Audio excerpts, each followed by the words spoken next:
नमस्कार, आप देख रहे हैं न्यूज कॉल 24। हर खबर पर नजर, हर सवाल का जवाब, देश दुनिया की हर छोटी बड़ी खबर सीधे आपके स्क्रीन पर। बात होगी सिर्फ आपके मुद्दों पर, बात समझनी है तो पूरी सुननी होगी। वीडियो में आखिरी तक बने रहिए। मैं हूं आपके साथ सुशील गिरीश। आइए बढ़ते हैं खबरों की तरफ। योगी ने फिर से किला फतह कर लिया है, आखिर कैसे? केशव प्रसाद मौर्य के कसीदे इस बात का सबूत हैं। केशव प्रसाद मौर्य अब योगी आदित्यनाथ की तारीफ में कसीदे पढ़ने लगे हैं। कहते हैं, योगी जैसा तो देश भर में कोई मुख्यमंत्री नहीं है। अचानक से हृदय परिवर्तन कैसे हो गया? ये विचार सीजनल है या कोई स्थायी भाव है? मतलब केशव प्रसाद मौर्य ने अपनी मुहिम उपचुनाव तक होल्ड कर ली है या थक हार कर हथियार डाल दिए हैं? क्या उत्तर प्रदेश में सरकार अब संगठन के बराबर हो गई है? मिर्जापुर की चुनावी रैली में डिप्टी सीएम केशव प्रसाद मौर्य के मुंह से मुख्यमंत्री योगी आदित्यनाथ की तारीफ सुनकर तो एक बारगी ऐसा ही लगने लगा है। अब अगर योगी आदित्यनाथ को केशव प्रसाद मौर्य देश का बेस्ट मुख्यमंत्री बताएंगे तो भला कौन हैरान नहीं होगा। कल तक यही केशव प्रसाद मौर्य बात बात पर योगी आदित्यनाथ को नकारने की कोशिश कर रहे थे। अपने बयानों, हाव भाव और राजनीतिक गतिविधियों से यही संदेश देने की कोशिश कर रहे थे कि यूपी सरकार में बहुत बड़ा बदलाव होने वाला है। लेकिन अब तो लगता है बदलाव की संभावनाओं का पहिया अचानक थम गया है। ध्यान देने वाली बात यह है कि यूपी में 10 विधानसभा सीटों पर उपचुनाव होने वाले हैं और केशव प्रसाद मौर्य ने योगी आदित्यनाथ की तारीफ में जो कुछ कहा है वो मझवा विधानसभा क्षेत्र में दिए गए भाषण का हिस्सा है। मझवा विधानसभा सीट पर भी उपचुनाव होना है। ध्यान देने वाली बात ये है कि योगी आदित्यनाथ के उपचुनाव के लिए मंत्रियों की जो सुपर 30 टीम बनाई गई है उसमें न तो केशव प्रसाद मौर्य को रखा है न ही दूसरी डिप्टी सीएम ब्रिजेश पाठक को। बीच में ये भी देखा गया था कि कैसे दोनों डिप्टी सीएम उन बैठकों से दूरी बना लेते थे जिसमें योगी आदित्यनाथ होते थे या उनकी तरफ से बुलाई गई होती थी। एक बैठक में तो ये भी देखा गया कि योगी आदित्यनाथ के पहुंचते ही दोनों डिप्टी सीएम उठकर चल दिए थे। बाद में जो भी हो, भले ही ये कोई संयोग हो या फिर प्रयोग, लेकिन यूपी बीजेपी के लिए राहत की बात तो है ही। विशेष रूप से उपचुनाव से पहले हो सकता है बाद में फिर से सरकार और संगठन का स्तर मालूम हो सके। अभी तो लगता है सरकार और संगठन बराबर हो गया है। केशव प्रसाद मौर्य की बातों से तो एक पल के लिए सरकार ही संगठन से बड़ी लगने लगी है। अचानक सब अच्छा कैसे हो गया? लगता है आपसी झगड़ों से छुट्टी लेकर केशव प्रसाद मौर्य चुनावी रैली करने पहुंचे थे। अब छुट्टी खुद के लिए लिए थे या जबरन ऊपर से छुट्टी पर भेजा गया था? बेहतर तो वही जानते होंगे, वरना अचानक योगी आदित्यनाथ के बारे में वैसी बातें सुनने को कहां मिल रही थी। यूपी के डिप्टी सीएम केशव प्रसाद मौर्य ने उपचुनाव में बीजेपी के लिए वोट मांगते हुए दावा किया, हमारी डबल इंजन की सरकार स्वतंत्र भारत में सबसे अच्छा काम कर रही है। डबल इंजन की सरकार के जिक्र का मतलब तो प्रधानमंत्री नरेंद्र मोदी के साथ साथ मुख्यमंत्री योगी आदित्यनाथ को भी बराबर का श्रेय दिया जाना ही हुआ ना। केशव प्रसाद मौर्य ये बातें अपने तरीके से समझा रहे थे। देश में भी भाजपा की सरकार है और राज्य में भी। आप भी ये जानते हैं और मानते हैं कि हमारी डबल इंजन की सरकार स्वतंत्र भारत के इतिहास में सबसे अच्छा कार्य कर रही है। दुनिया में प्रधानमंत्री मोदी जैसा कोई दूसरा नेता है क्या? और देश में योगी आदित्यनाथ जैसा कोई दूसरा मुख्यमंत्री है क्या? दुनिया की सबसे शक्तिशाली और प्रभावशाली नेता हमारे प्रधानमंत्री मोदी हैं और देश में जब सभी मुख्यमंत्रियों की तुलना होती है तो सबसे अच्छा काम मुख्यमंत्री योगी आदित्यनाथ की अगुवाई में किया जा रहा है। योगी आदित्यनाथ की करीब ऐसी ही तारीफ प्रधानमंत्री नरेंद्र मोदी के मुंह से भी 2022 के यूपी विधानसभा चुनाव से पहले भी सुनने को मिली थी। तब कोविड संकट के दौरान यूपी सरकार के कामकाज को लेकर प्रधानमंत्री मोदी ने कहा था, बीते कुछ महीने पूरी मानव जाति के लिए एक बहुत मुश्किल भरे रहे हैं। कोरोना के बदलते हुए और खतरनाक रूप ने पूरी ताकत से हमला किया, लेकिन काशी सहित उत्तर प्रदेश के पूरे सामर्थ्य के साथ इसने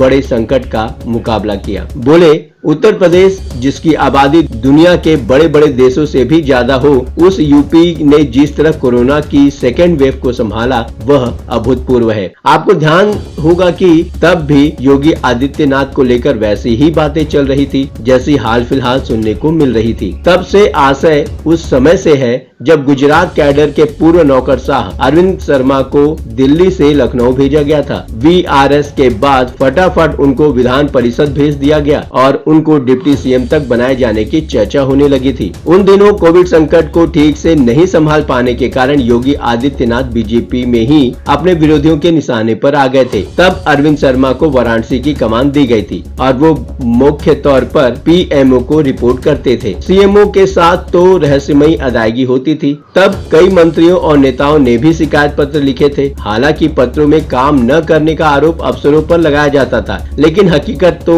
यही थी कि निशाने पर योगी आदित्यनाथ हुआ करते थे। अपने खिलाफ चल रही सारी गतिविधियों के बावजूद योगी आदित्यनाथ मैदान में डटे रहे। चुनाव से पहले कैबिनेट विस्तार तो किया, लेकिन अरविंद शर्मा को शामिल नहीं किया। चुनाव आए तो बीजेपी ने उनको भी गोरखपुर नगर विधानसभा सीट से उतार दिया। जीत के बाद सत्ता में लौटे तो अरविंद शर्मा को भी मंत्री बना दिया। वो अब भी मंत्री हैं। एक बार फिर से सब ऐसे दौर में हो रहा है जब यूपी में विधानसभा के ही चुनाव होने जा रहे हैं, लेकिन सिर्फ 10 विधानसभा सीटों पर। बीजेपी के लिए चुनाव जीतना इसलिए भी जरूरी है क्योंकि लोकसभा चुनाव 2024 में बीजेपी का प्रदर्शन बीते 2 आम चुनाव की तुलना में काफी घटिया रहा। यूपी की 80 सीटों में से बीजेपी इस बार सिर्फ 33 सीटें ही जीत पाई थी। क्या ये सिर्फ उपचुनाव तक के लिए है? दरअसल उत्तर प्रदेश में बीजेपी के घटिया प्रदर्शन के लिए बीजेपी में योगी आदित्यनाथ को ही जिम्मेदार ठहराने की कोशिश हुई है। केशव प्रसाद मौर्य की एक बात पर कि संगठन सरकार से हमेशा बड़ा होता है,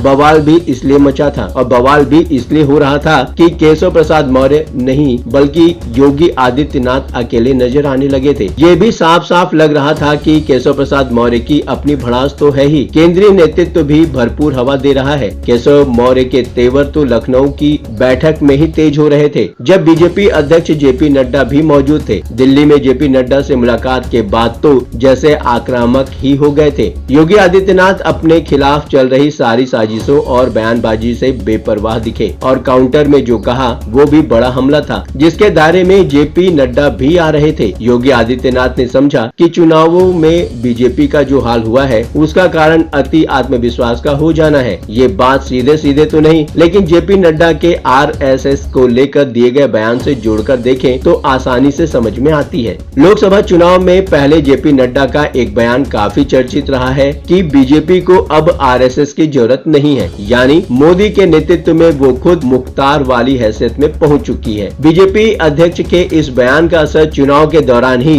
दिखने लगा था, क्योंकि आरएसएस की तरफ से होने वाली कोशिशों को बिल्कुल सीमित कर दिया गया था। सिर्फ निहायत ही जरूरी कार्यक्रम चलाए जा रहे थे। नतीजे आए तो सबकी हैसियत सबको मालूम हो गई। योगी आदित्यनाथ कट्टर हिंदुत्व की लाइन वाली राजनीति करते हैं। न तो वो बीजेपी के नेता रहे हैं, न ही उनके संघ की कोई पृष्ठभूमि रही है। फिर भी संघ उनको काफी पसंद करता है और अति आत्मविश्वास वाली बात भी योगी आदित्यनाथ ने जानबूझकर ही कही थी, जिसमें संघ के मन की बात थी और निशाने पर बीजेपी नेतृत्व। ये तो अभी नहीं मालूम कि केशव प्रसाद मौर्य संगठन और सरकार को अब बराबर समझने लगे हैं या नहीं, लेकिन ये तो साफ ही हो गया है कि वो अपनी हदें समझ गए हैं। ये भी नहीं पता कि अपना अभियान होल्ड किया हुआ है या हथियार डाल दिया है। बाद में जो भी हो, लेकिन अभी तो योगी आदित्यनाथ ने किला फतह कर ही डाला है। योगी आदित्यनाथ के साथ केशव प्रसाद मौर्य के कम मधुर रिश्ते को लेकर लंबे समय से चर्चा चल रही है। पिछले महीने ऐसी भी अटकलें थी कि पार्टी का केंद्रीय नेतृत्व जल्द ही राज्य में संगठनात्मक बदलाव के बारे में एक बड़ी घोषणा कर सकता है। मौर्य एक प्रमुख ओबीसी नेता संगठन को सरकार से ऊपर होने के बारे में बार बार बयान देकर मुखर हो रहे थे।